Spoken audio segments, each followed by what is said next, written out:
Hello YouTube, alors aujourd'hui petite vidéo justement sur tout ce qui va être briefing des différents plans de training qu'on a pu voir pendant la live room de mercredi dernier, justement pour préparer la semaine qui va nous arriver.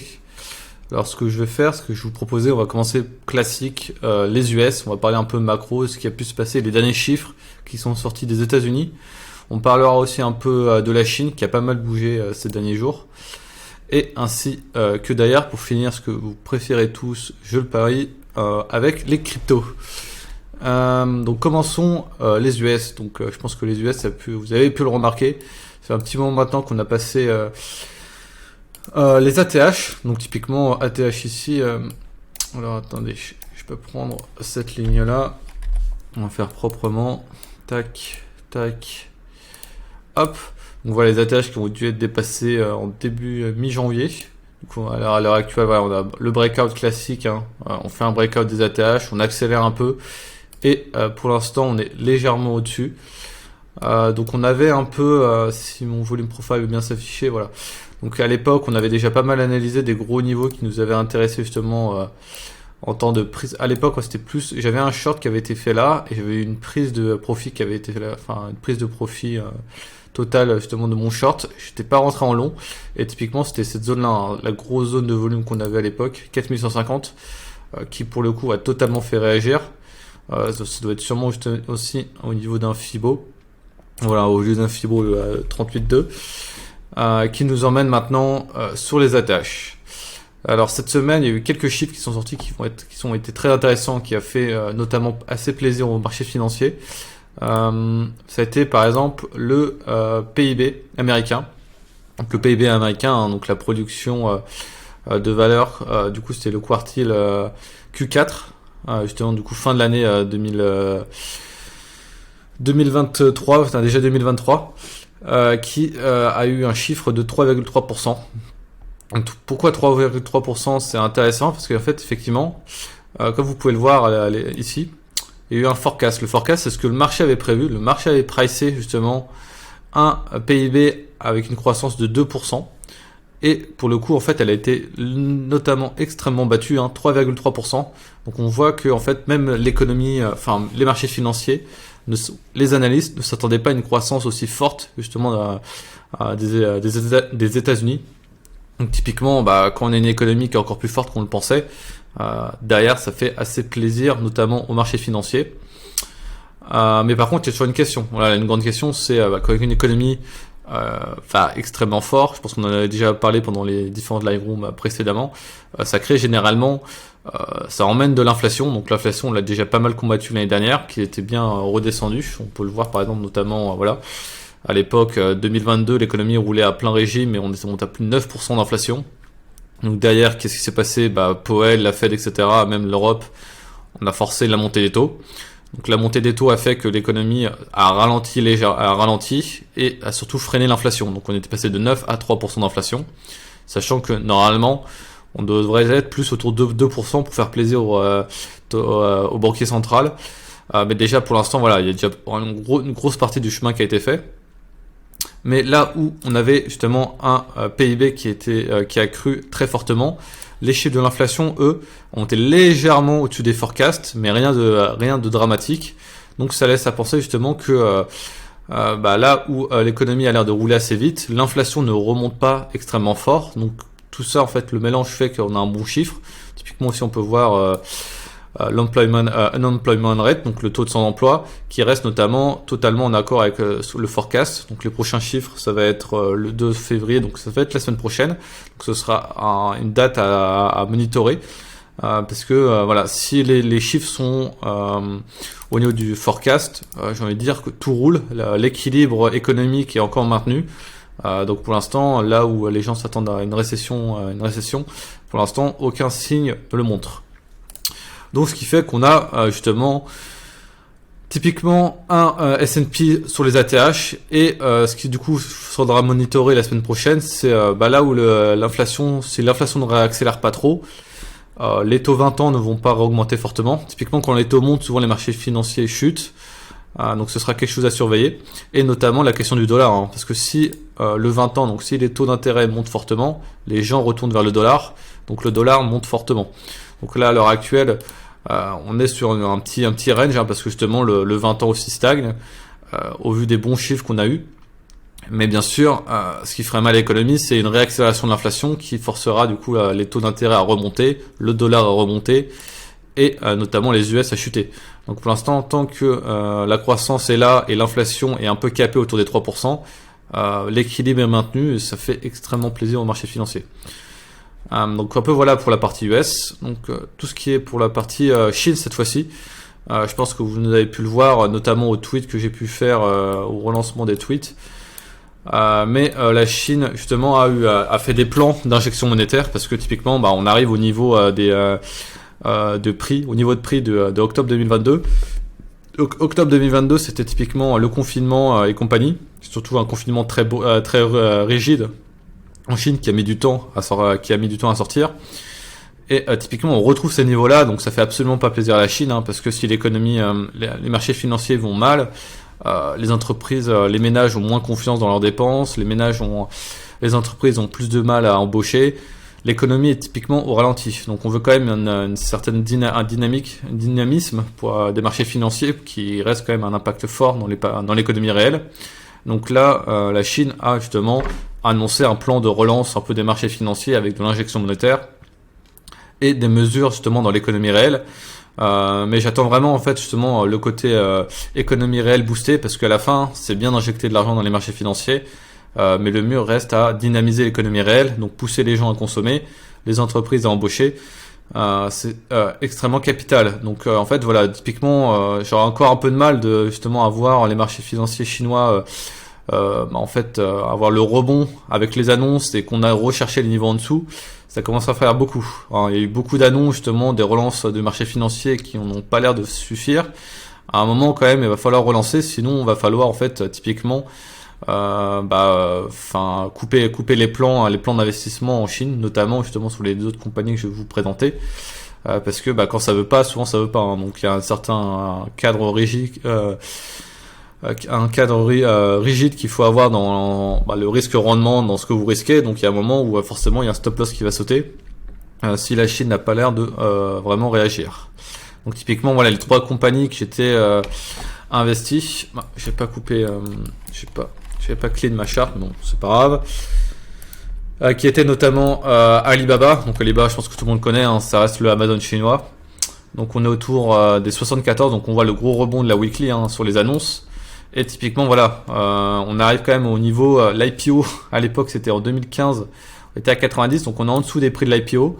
On est sur presque les plus bas ever de Alibaba, alors qu'en soi la boîte va extrêmement bien, mais c'est juste que l'économie réelle ne va pas fort et surtout les marchés financiers chinois ne vont pas fort. Donc là, gros rebond.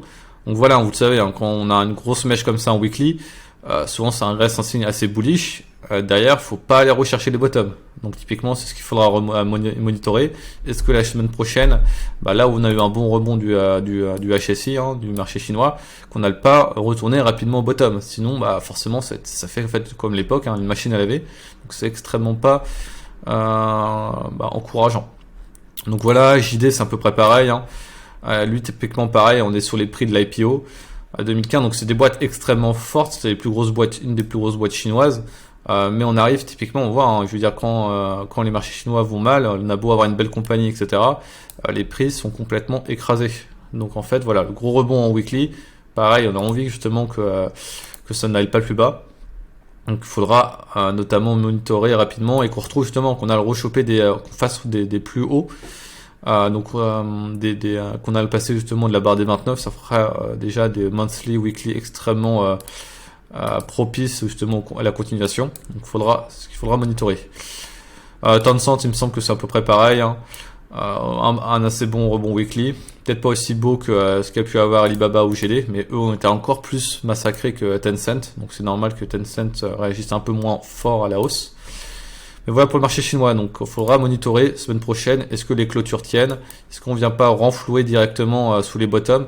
Ce sera typiquement encore, ça veut dire que ce serait encore une feinte du gouvernement chinois. Enfin, en tout cas, même le gouvernement chinois n'arrive pas à retrouver la confiance des investisseurs. Donc ça, je veux dire, si ils ont beau faire plein de mesures, si derrière les investisseurs sont toujours pas comblés et reprennent confiance, bah, c'est extrêmement compliqué, quoi. Il va falloir vraiment sortir le bazooka. Donc crypto maintenant. Petit point crypto, donc crypto vous avez pu le voir, hein, ça a pas mal rebondi justement sur les derniers jours. Il me semble que mon live s'était arrêté en mercredi sous les bottoms, donc là je suis agréablement surpris qu'on a le retourné là, justement sur la zone des 1,6 trillions. Donc typiquement les cryptos on avait ce qu'on avait détaillé la dernière fois. On a cette zone ici qu'on essaie de reprendre et la zone en bas justement qu'on avait cassé à l'époque justement qu'on avait renfloué sur le bear market en août 22. Et qu'on avait réussi à break un peu plus d'un an après. Donc cette grosse zone justement, tac. Typiquement ici, hein, vous le voyez justement avec le POC de volume qu'on a ici, donc c'est une zone extrêmement importante. Mais typiquement voilà, qu'on a renfloué, on a buté sur le total market sur la première résistance, ce qui est normal en soi. On fait un breakout, on vient chercher la prochaine résistance et on renfloue derrière. Donc là, ce qui va être intéressant, c'est certes, on tape contre la résistance, mais la dynamique haussière n'est pas forcément cassée. Ce qui va être cassé, c'est justement, ce sera est-ce que derrière, on casse des supports ou pas. Donc typiquement, on peut le voir, un POC de volume extrêmement intéressant qui est ici. Hop, ici, à 1,4 trillion. Moi, justement, c'est ce que je monitorais pour une première réponse du marché. Et bah, ça n'a pas loupé, hein. On n'est même pas allé le chercher en soi. Donc à l'heure actuelle, on peut le voir en daily. Hein. Creuser un peu en daily. On a renfloué le break haussier qui avait été créé, il me semble, par les ETF. Et renfloué derrière à la baisse avec justement le Sell the News Event. On pourra après parler un peu des catalyseurs GBTC, Grayscale et compagnie. Mais en soi, voilà. C'est un peu le plan sur le total 1. Donc on tape la résistance, on va chercher le support ou presque. Et on réagit derrière. Là, à l'heure actuelle, on est de retour au milieu. Pas grand chose à faire à part monitorer. Hein. Donc, on va pouvoir regarder par exemple sur le Total Market 2, qui est un peu moins bullish que le Total Market 1, parce que à l'heure actuelle, la dominance reprend pas mal du poil de la bête. Et en plus, c'est elle qui est toujours en tendance haussière depuis un petit moment quand même. Hein. Donc, ce sera quelque chose à monitorer aussi. Total Market 2. Alors, on vient chercher justement, on est revenu chercher le niveau de 600 à 680. On a encore aussi un petit niveau ici, un POC ici qui m'intéressait. Donc pour moi on a plus une zone ici, je dirais. Je suis plus d'avis qu'on est plus. J'aime en fait appliquer les clôtures qu'on a en weekly, monthly qui sont intéressantes, mais surtout aussi les POC de volume qu'on peut voir sur mon volume profile, que je trouve extrêmement pertinente en termes de justement pour montrer les supports et les résistances. Hein. Donc typiquement, la prochaine grosse résistance qu'on aurait sur le Total 2, ça équivaut à ici, hein, le bad range qu'on a pu faire à l'époque en mars 2022. Et là, on est un peu justement entre la grosse résistance à 960 et le support à 645. Donc balle au centre. Je veux dire, à l'heure actuelle, on peut rien faire pour moi sur les marchés, sur les cryptos. On peut pas renforcer, on peut pas vendre. On est juste en stand-by, hein, donc ça fait aussi partie de l'exercice, hein, des fois. Faut juste attendre. Donc sur le BTC, donc ça c'est assez intéressant. Le BTC, typiquement, on était allé chercher justement la zone qu'on avait parlé il y a quelques semaines, ou même ça fait un petit moment. La Golden Zone à 48K qui correspondait justement au la Golden Zone 61,65. Et d'ailleurs, on renfloue à la baisse. Et du coup, la question c'est, on va jusqu'à où peut aller chercher la baisse. Donc vous avez dû le voir justement sur pas mal de réseaux. Les gens commencent à call le 30, 35K. Hein. Donc pour moi, la zone est plus autour des 30K quand on voit l'époque de volume. Donc typiquement, vous le voyez, hein, sur le gros niveau de volume qu'on a fait ici, est extrêmement intéressant. Hein. Et celui-ci a été notamment le bottom. Celui-ci, ça a été justement le premier rebond qui a été fait après le bottom. Et après la reprise du range à l'époque, du coup la reprise de l'ancien range qu'on avait fait en 2021-2022. Ouais. Donc à l'heure actuelle, on a la TH, on a le bad range de l'ancien range, et là à l'heure actuelle, on est au milieu. Donc compliqué de dire ça va monter, ça va chuter. La tendance est haussière pour moi, hein, toujours haussière, donc on peut continuer à remonter sur la TH. On arrivera un peu à effacer des clôtures assez moches, hein, en weekly ou en monthly. Monthly, ça va encore, on va faire un chandelier assez neutre. Mais vous le voyez, hein, on est justement écrasé sur une zone intéressante en monthly. Si je retrouve le rectangle. Tac, vous le voyez, il y a une grosse zone de volume ici. Donc c'est un peu les dernières grosses zones de volume qu'on peut avoir sur le BTC. Derrière, c'est un peu plus le champ libre jusqu'au justement on est notamment au 58K. Hein. Donc normal que ça qu'on ait renfloué à la baisse. Et d'ailleurs, on rebondit sur cette petite zone qu'on a pu faire à l'époque. À voir si on va pas justement chercher la zone encore plus en bas. Personnellement, en fait, je n'en sais rien. J'ai juste mis mes niveaux et en stand-by, on va attendre. Si ça va renflouer à 30K, 30, 35K, va falloir commencer à rechercher pour des renforts. Si ça continue de monter, bah ça continuera de monter avec les bacs qu'on a. Hein. Ce qui est un peu moins plaisant, justement, ETH, la clôture monthly est un peu moins belle. Parce que notamment, on va pouvoir voir après ETH BTC là, on avait un joli rebond, ça a renfloué à la baisse, donc c'est pas forcément ce qu'on veut sur mes plans. Là où moi je suis surpondéré pour l'instant sur ETH, c'est pas ce qui me plaît le plus. Mais ETH, justement, les niveaux qu'on a pu le voir intéressants, hein, ça va être autour des 1800, 1800 et 2000. Donc ça va être des niveaux intéressants à racheter si l'ETH revient à ces niveaux-là. Sinon, si c'est pas le cas, et ben on continuera. On passera justement la résistance qui nous a bloqué. Hein. Justement, bad range pareil à l'époque en mars 2022. Pour l'instant, balle au centre, comme je dis tout le temps. Stand-by. C'est pas là qu'il faut faire ses emplettes, c'est pas là qu'il faut vendre. À moins que vous avez énormément de leviers, vous avez trop de risques sur le portefeuille, bah là forcément, c'est pas optimisé, fallait vendre en soi au haut du range. Maintenant, si vous avez trop de risques et vous risquez la moindre chose, forcément, il y a aucun intérêt de garder vos positions et de prier sur un coin flip. Hein. Donc vous sortez votre levier et vous attendez. Si vous avez la chance justement d'avoir un renfort à 1800, vous pouvez potentiellement le prendre. Mais c'est sûr que ça ne sert à rien d'être ultra leveragé qu'on est en plein milieu d'un range. ETH BTC, donc là on avait un gros rebond sur la semaine dernière. Semaine d'après assez neutre. Et là on renfloue à la baisse. Donc typiquement, c'est un peu comme la Chine. Hein. On fait une belle bougie haussière. D'ailleurs on n'a pas envie que ça renfloue trop fortement à la baisse. Et là typiquement c'est un peu ce que c'est en train de faire. Donc c'est pas cool. Faudra voir justement la prochaine semaine si la tendance continue ou pas. Donc on peut voir justement une résilience du BTC et une faiblesse des alts. Hein. Typiquement ETH étant un peu l'étendard des altcoins. C'est pas généralement ce qu'on veut. Point positif en soi, c'est là on joue un petit rebond de Avax à 7%. Donc typiquement Avax qui avait fait un gros rebond de 10 à 50. Hein, donc en fait tout pullback était logique. Hein, on peut pas monter forcément les rebonds que en bull market en soi. On peut se dire il n'y a pas forcément de pullback, mais dans un marché assez sain, on va rechercher les niveaux. Donc typiquement on allait rechercher le niveau qu'on avait à l'époque là. Qu'on avait fait justement sur un petit rebond du bear market à l'époque en août 2022. On est retourné sur ce niveau-là. À voir si justement ces clôtures tiennent. Hein. Ces clôtures qui sont plutôt jolies. Hein. Donc pour moi tout rebond, tout pullback pourrait être potentiellement racheté avec un stop justement en dessous de cette belle weekly. Comme pareil, comme je vous dis, hein, quand on fait des clôtures aussi bullish en weekly. On peut racheter des pullbacks, mais par contre, si effectivement on vient chasser en dessous de ces clôtures-là, c'est jamais bon signe. Hein. Donc c'est là où ça peut créer justement un beau setup risque-rendement sur un trade. Quoi. Sinon, généralement, le niveau en dessous, ça va être...